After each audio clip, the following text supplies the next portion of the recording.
العلماء ورثة الأنبياء، والأنبياء لم يورثوا إلا العلم، وعلم نبينا صلى الله عليه وسلم هو سنته. السلام عليكم ورحمة الله. الحمد لله والصلاة والسلام على رسول الله وعلى آله وصحبه ومن والاه. أما بعد. Pour les livres, il n'y en a plus pour aujourd'hui, mais demain, Inch'Allah Ta'ala, à Kada demain, il y en aura. Demain, Inch'Allah. Demain, du fait que notre frère Sadr est en voyage, Mada, on fera quoi? Demain, après Salat al-Asr, on continuera l'étude de Kitab al-Tawhid, Inch'Allah Ta'ala. Et il y aura la distribution de livres pour ceux qui ne l'ont pas.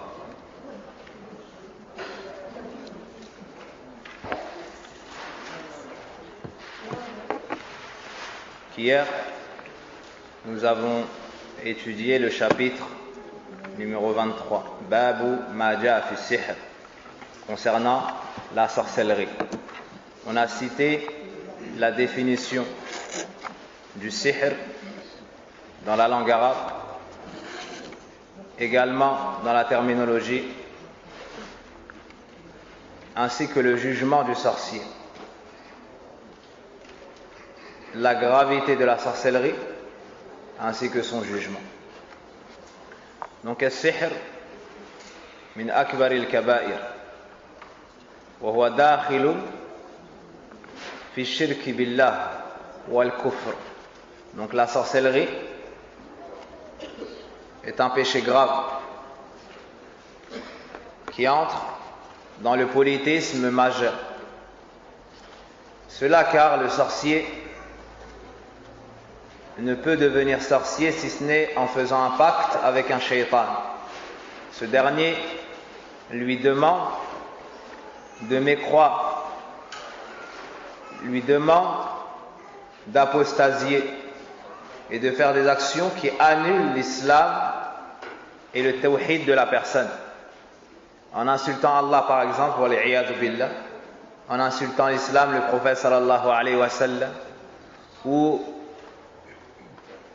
en marchant sur le Coran, en l'écrivant avec le sang des femmes et d'autres choses qui entrent dans la mécréance.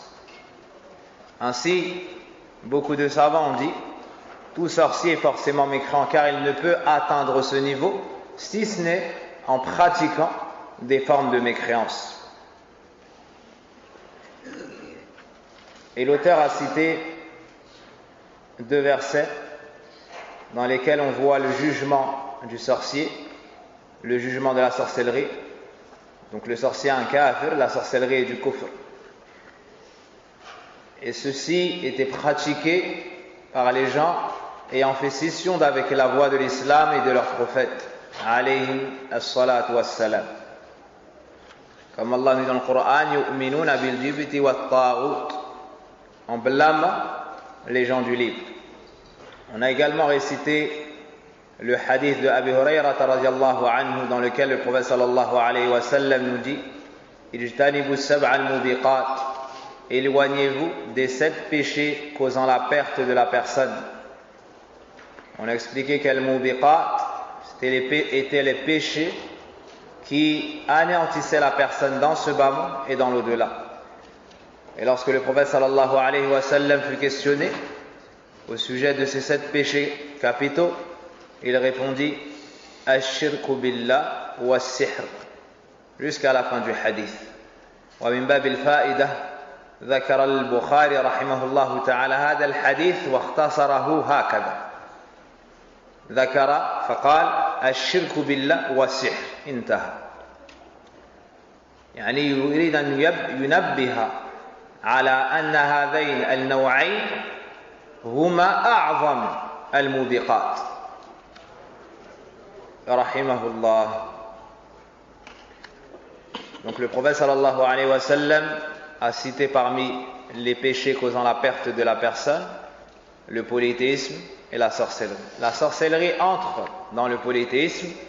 Le prophète sallallahu alayhi wa sallam ici l'a cité après le polythéisme pour montrer la gravité de la sorcellerie et la dangerosité de la sorcellerie parmi les différentes formes de polythéisme. On a également vu le jugement et la peine infligée aux sorciers fid dunya. Et le châtiment dans l'au-delà est bien plus douloureux et durable.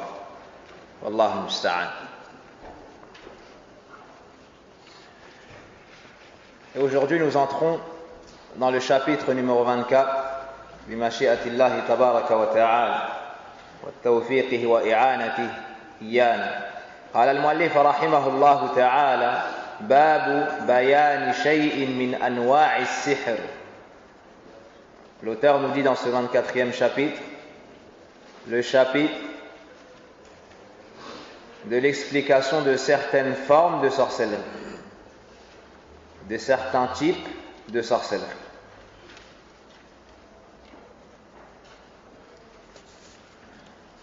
أي ما هي حقيقتها وحكمها. Ici il va nous citer certains types de sorcellerie. Il nous les expliquer et nous citer également le jugement de ces pratiques. مناسبة الباب لكتاب التوحيد.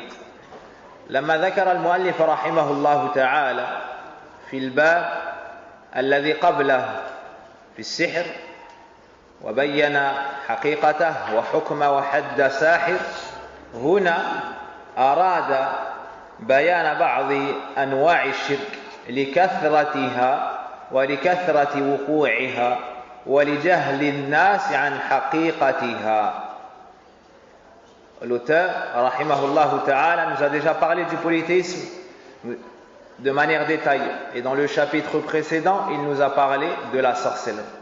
Il nous a cité son jugement, il nous a montré sa gravité et le fait que ceci faisait sortir la personne de l'islam.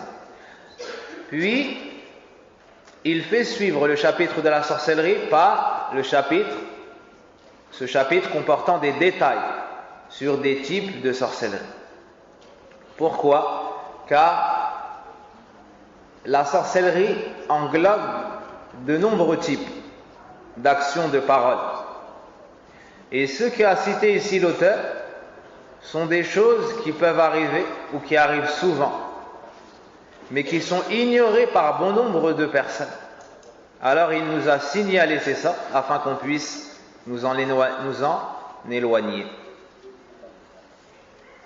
أراد بيان بعض أنواع الشرك لكثرة وقوعها وخفائها على الناس، حتى إن البعض من الجهال إذا رأوا من هذه الأمور ربما أحدهم يظن أنها من كرامات الأولياء، ومآل هذا الأمر أن يعبد من دون الله سبحانه وتعالى. فحق لأهل التوحيد أن يبينوا للناس على وجه التفصيل أنواع الشركيات ومنه السحر وفقنا الله وإياكم.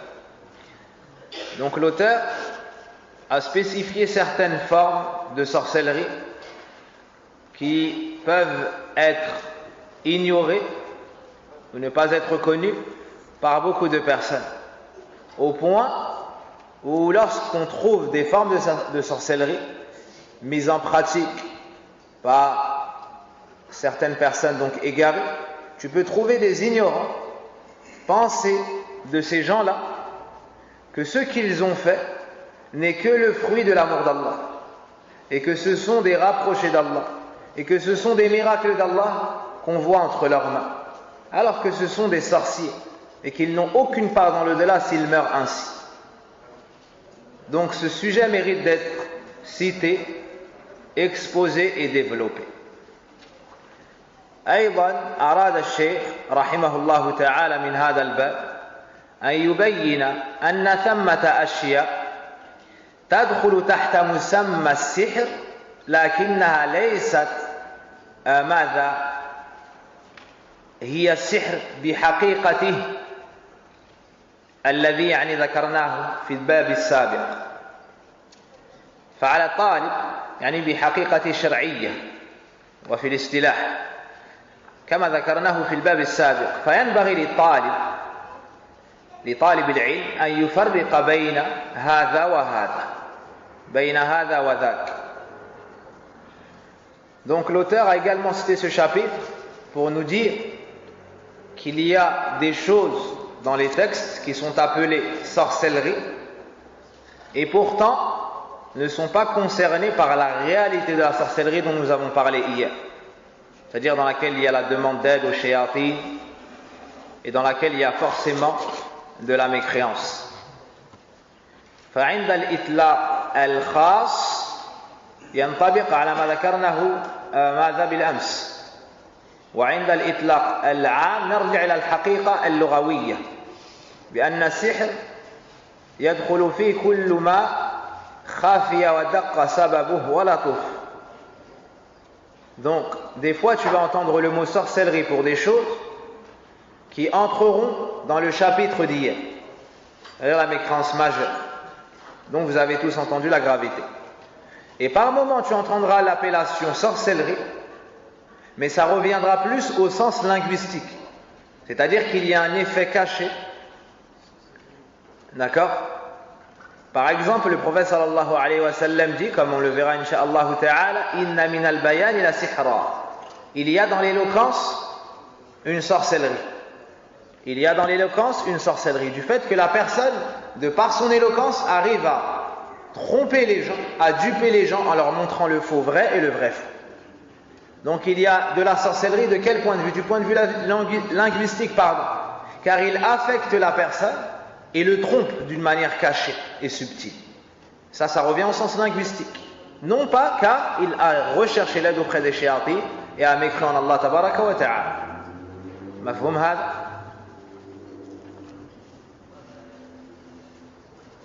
Donc, on appellera sorcellerie lorsque la personne réussira à tromper les gens en changeant le vrai par le faux par le vrai, ou bien bil khida'.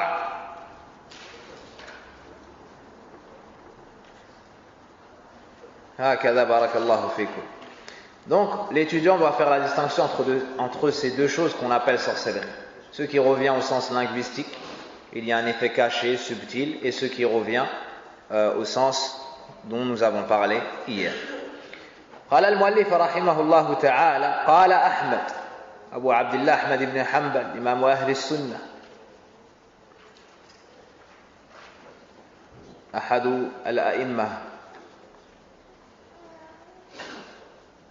Donc قال أحمد, l'imam Ahmed dit, donc c'est l'imam connu Ahmed ibn Hanbal rahimahullah ta'ala, celui par lequel Allah Azza wa Jalla a secouru la sunna à son époque, celui qui a lourdement été éprouvé dans Fitnatu Khalqil Qur'an, lorsque les gens ont prétendu que le Qur'an était créé, qu'ils ont éprouvé les gens dans cette innovation, et ceux qui ne les suivaient pas risquaient leur vie, comme cela est arrivé pour certains savants qui ont été torturés au point d'en perdre la vie.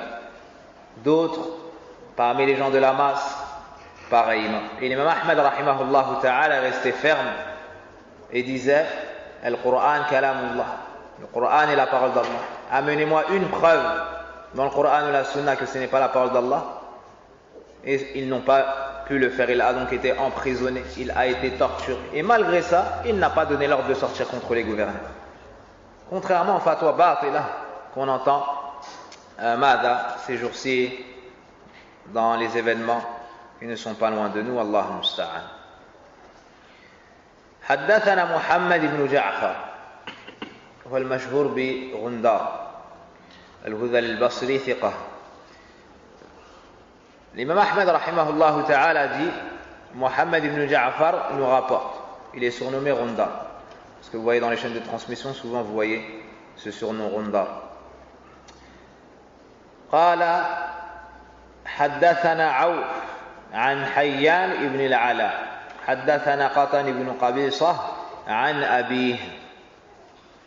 قبيصة ابن مخارق الهلالي وصحابي رضي الله عنه، ما أعرف ضبط اسمه بالضبط، أنه سمع النبي صلى الله عليه وسلم قال: إن العيافة والطرق والطيرة من الجبت. وذكرنا في دروس مضت أن معنى الجبت ماذا؟ السحر. قال عوف ومن أتباع التابعين: العيافة زجر الطير، والطرق الخط يخط بالأرض، والجبت قال الحسن رنة الشيطان. إسناده جيد. Ahmad rahimahullah a dit: Mohammed ibn Ja'far nous a rapporté que Aouf nous a rapporté selon Hayyan ibn al-Ala, qui a dit que Qatan ibn Qabisa nous a rapporté d'après son père qu'il a entendu le prophète sallallahu alayhi wa sallam dire: Al-Iyafa, Al-Tarq et Al-Tiyara font partie du Jibt. Al-Jibt, on a expliqué dans les cours précédents que Omar ibn Khattab radiallahu anhu avait expliqué ce mot comme étant la sorcellerie. Comme étant la sorcellerie. Et c'est ce qui est voulu dans ce texte ici. Et on a vu que le sens du mot Al-Jibt était plus général que celui-ci.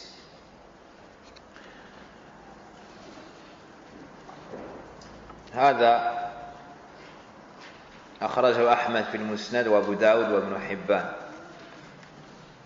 وضعفه بعض أهل العلم للين في حيان بن العلا، وكثير من أهل العلم أثبته، وكثير من أهل العلم أثبته كالمنذري وشيخ الإسلام والشوكاني والنووي وغيره. قال عوف: العيافة زجر الطير. Puis l'auteur a cité les paroles des pieux prédécesseurs pour expliquer ces formes qui entrent dans la sorcellerie. Al-Iyafa consiste à effrayer les oiseaux. Al-Iyafa masdaru yu'afi iyafatan ma'khudhun min 'afa ash-shay' idha tarakahu. زجر الطير للتشاؤم أو التفاؤل بسبب ممرها،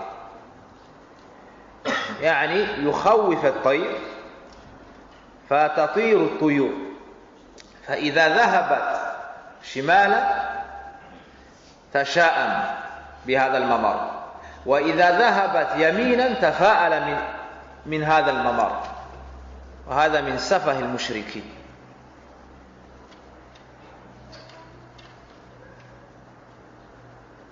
فيحرك الطير ثم ينظر إلى اتجاهه ويفسر هذا الاتجاه بالخير أو الشر. إذن يعني أدخل هذا في السحر. لماذا؟ لأن الأثر في قلب الشخص خفي، لأن الأثر في قلب الشخص خفي يؤثر في النفوس، وبهذا قد يزعمون ماذا؟ معرفة المغيبات. Donc, al-iyafa, pour expliquer ce terme, c'est le fait d'effrayer des oiseaux. Donc c'est une pratique qui était faite dans la période islamique chez les Arabes. Lorsqu'ils voulaient faire quelque chose, s'avancer dans un projet ou autre, il y avait un groupe d'oiseaux, ils les effrayaient pour les faire voler et les faire partir dans des directions. Puis ils analysaient la direction prise par ces oiseaux. Vous comprenez ce que je dis?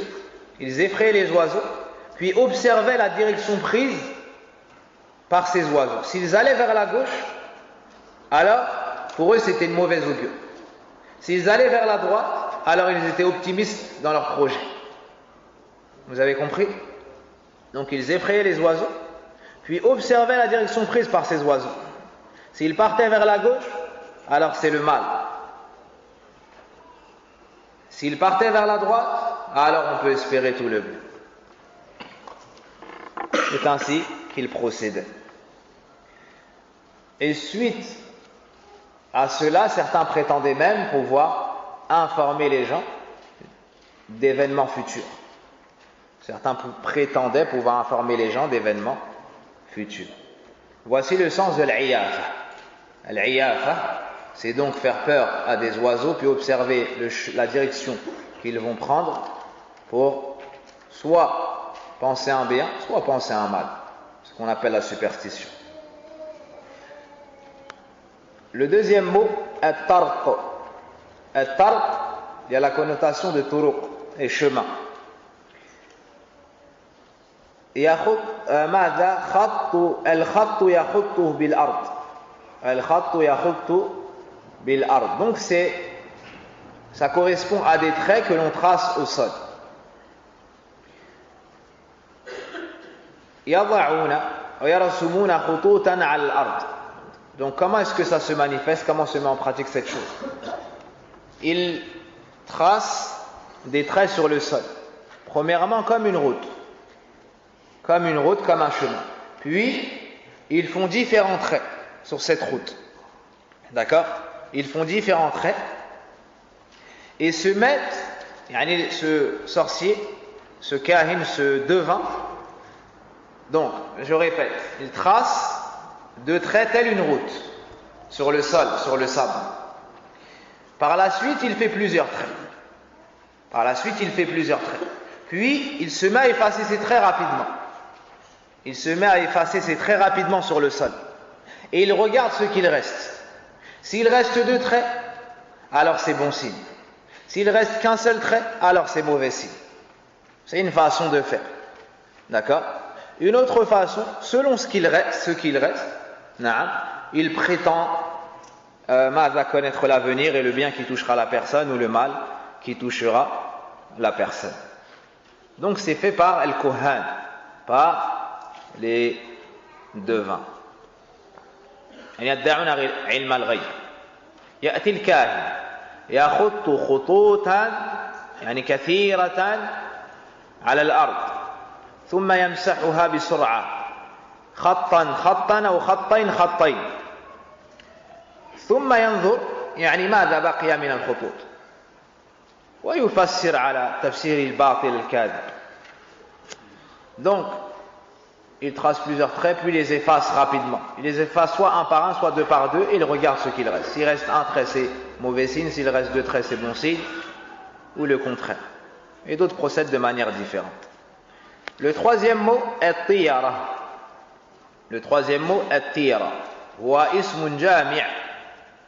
هو اسم جامع لما فيه تشاؤم أو تفاؤل. هو اسم جامع أو اسم عام لما فيه تشاؤم أو تفاؤل بشيء من الأشياء. وسيأتي هذا إن شاء الله تعالى في باب مستقل. تعريف آخر التشاؤم بمرئي أو مسموع. التشاؤم بمرئي أو مسموع أو معلوم. التشاؤم بمرئي أو مسموع أو معلوم. الطيرة, c'est ce qu'on appellera en français la superstition.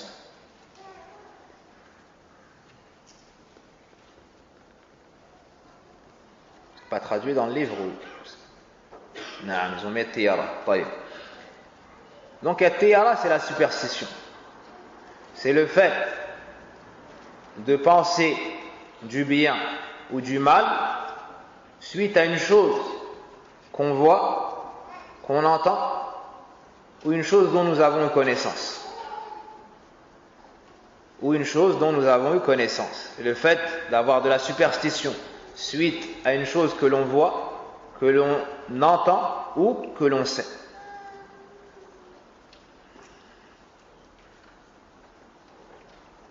Et comme je l'ai dit, il y aura un chapitre en détail sur ce point. Parmi les formes connues de superstition, en France, lorsque certaines personnes croisent un chat noir, ils disent alors ce sera une mauvaise journée. Ou ils ont une expression shirkiya, je me suis levé du pied gauche. Ou le fait de passer sous une échelle. Et ce genre de choses. Rencontrer un tel, c'est mauvais signe. Voir telle personne, c'est mauvais signe. Tel mois est mauvais signe. Telle couleur est mauvais signe. Tel jour est mauvais signe. Donc tout cela entre dans la superstition. Et c'est haram et ça entre dans le shirk. Ça peut entrer dans le shirk asghar, ça peut entrer dans le shirk akbar. Donc la personne pense que c'est une cause pour amener le bien ou repousser le mal, ou lui amener le mal.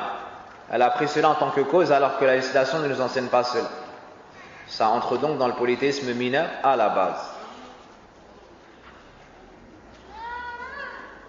Et on ne considérera pas cela comme étant at-tiyara, comme on la comprend dans les textes, illa idha raddathu an ma arada.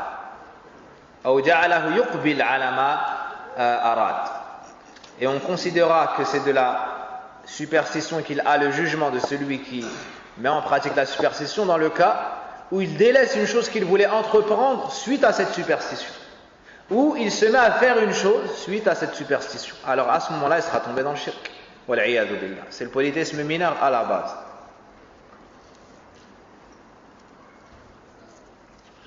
Et on appelait cela at-tiyara. On entend la notion de tayr, d'oiseau. Alors que at-tiyara, c'est bien plus général, c'est la superstition de manière générale. Comme je vous ai dit, ça peut être avec une chose qu'on entend, ça peut être une chose que l'on voit, ça peut être une science, comme un jour et autres. Pourquoi alors est-ce qu'on appelait cela at-tiyara? Car ghaliban, inda al-arab, kana hadha bit-tuyur. Car la plupart du temps, cette superstition avait lieu chez les Arabes par les oiseaux, avec les oiseaux. Donc la définition du mot at-tiyara, c'est at-tasha'um bi mar'i aw masmu' aw ma'lum. C'est la superstition due à une chose que l'on voit, que l'on entend ou que l'on sait. Wal jibtu,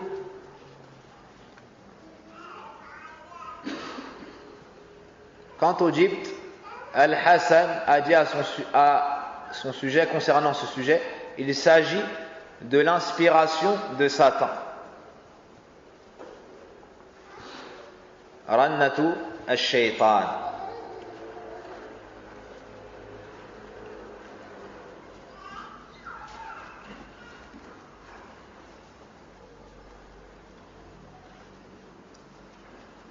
هذا تفسير. طيب الحسن هو الحسن البصري، والتفسير تفسير من بعض أفراده.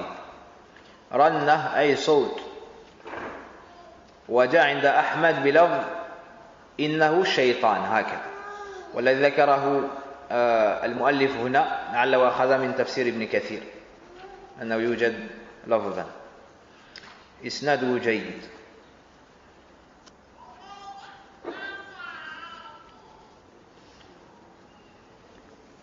Donc, Al-Jibt, Al-Hassan al-Basra, rahimahullah ta'ala, expliquait en disant à son sujet, il s'agit de l'inspiration de Satan. Ranna, c'est saut, c'est la voix. Ils ont probablement traduit ici par inspiration, car certains savants expliquaient par wahyu shaytan. Par wahyu shaytan. Donc la traduction n'est pas fausse.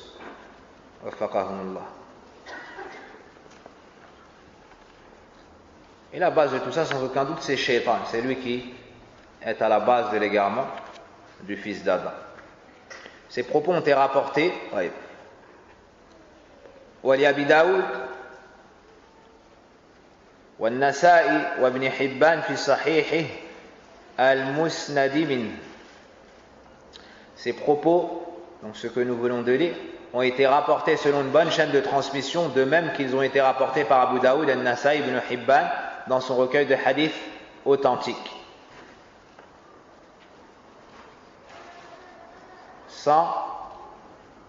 C'est-à-dire sans les explications des pieux prédécesseurs. Le texte, sans les explications des pieux prédécesseurs. مناسبة الحديث للباب Donc les savants, comme je vous ai dit, ont divergé sur l'authenticité de ce hadith. Certains ont dit qu'il était faible, d'autres ont dit qu'il était acceptable. مناسبة الحديث الباب بيان أن العيافة والطرق والطيرة من السحر. L'auteur a cité ce hadith sous ce chapitre car on y voit que ces choses-là, al-iyafa, al-tarq et al-tiyara, entrent dans l'appellation de la sorcellerie et entrent dans la sorcellerie. يستفاد من الحديث تحريم ادعاء علم الغيب لأنه ينافي أصل التوحيد. On tire de ce hadith l'interdiction de prétendre connaître les choses du futur, le fait de prétendre connaître l'avenir, du fait que ceci annule asl al-tawhid, la base du tawhid de la personne. Celui qui prétend connaître les choses de l'invisible, il aura annulé son islam, et cela fait partie des annulatifs de l'islam. Allah dit dans le Coran: قُلْ لَا يَعْلَمُ مَنْ فِي السَّمَاوَاتِ الْغَيْبَ إِلَّا اللَّهُ. Dit personne ne connaît dans les cieux. قُلْ لَا يَعْلَمُ مَنْ فِي السَّمَاوَاتِ وَالْأَرْضِ الْغَيْبَ إِلَّا اللَّهُ. Personne ne connaît dans les cieux ni sur la terre les choses de l'invisible si ce n'est Allah. Donc celui qui prétend connaître les choses de l'invisible, le futur, aura démenti Allah Azza wa Jalla dans le Coran, aura démenti le prophète sallallahu alayhi wa sallam. تحريم الطيرة لأنها تنافي إما أصل التوحيد أو كماله. L'interdiction de l'augure, la superstition, car ceci annule le tawhid de la personne ou diminue sa perfection. Car on verra que tiyara peut être dans le polythéisme majeur et peut également être dans le polythéisme mineur. A'adana Allahu wa iyyakum min ash-shirk. هذا الذي تيسر لي اليوم. Voici ce qu'Allah Azza wa Jalla m'a facilité pour aujourd'hui. Inch'Allah ta'ala, on continuera ce qu'Allah Azza wa Jalla nous facilitera demain après Salat al-Asr.